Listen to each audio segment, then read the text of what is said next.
દાહોદના ગોધરા રોડ ઉપર ST bus divider સાથે અથડાતા ટાયર ફાટી જતા રેલિંગ તોડીને બસ ડિવાઈડરમાં ઘૂસી ગઈ હતી. આ અકસ્માતમાં સદનસીબે કોઈ જાનહાનિ થઈ નહોતી.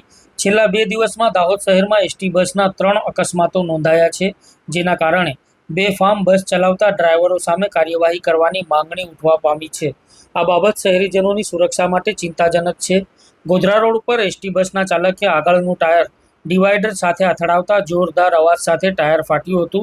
આ અચાનક બનેલી ઘટનાના કારણે પાછળ આવી રહેલી રિક્ષાના ચાલકે સ્ટેરિંગ પરથી કાબુ ગુમાવ્યો હતો અને રિક્ષા પલટી ખાઈ ગઈ હતી. સદનસીબે રિક્ષામાં બેઠેલા 2 મુસાફરોને કોઈ ઈજા થઈ નહોતી, પરંતુ રિક્ષાના ચાલકને ઈજાઓ પહોંચી હતી. આ અકસ્માત ફરી એકવાર એસટી બસ ચાલકોની બેદરકારી સામે સવાલો ઊભા કરે છે. ગોધરા રોડ વિસ્તારમાં એસટી બસના અકસ્માતોની સંખ્યા સતત વધી રહી છે, જે ચિંતાનો વિષય છે. આ અકસ્માતોના કારણે એક વ્યક્તિનું મૃત્યુ થયું છે, જ્યારે અનેક વાહનો અને સરકારી માળખાને પણ મોટું નુકસાન થયું છે.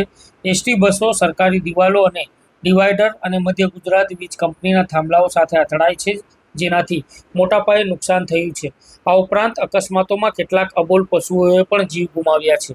આવી ઘટનાઓ વારંવાર ન બને તે માટે કડક પગલાં લેવા જરૂરી છે. શહેરીજનો દ્વારા એસટી બસના બેફામ ડ્રાઈવરો સામે કાર્યવાહી કરવાની માંગણી કરવામાં આવી છે. આ ગંભીર સમસ્યાનું તાત્કાલિક નિવારણ લાવવું અત્યંત જરૂરી છે, જેથી લોકો અને સરકારી મિલકતની સુરક્ષા સુનિશ્ચિત કરી શકાય.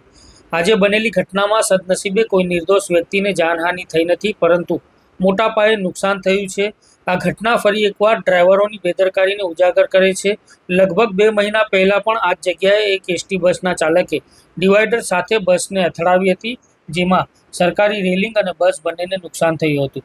આવી વારંવાર બનતી ઘટનાઓ દર્શાવે છે કે આ વિસ્તારમાં એસટી બસના ડ્રાઈવરો માટે ખાસ કરીને કડક નિયમો અને દેખરેખની જરૂર છે, જેથી ભવિષ્યમાં કોઈ મોટી દુર્ઘટના ન બને અને લોકોની સલામતી જળવાઈ રહે.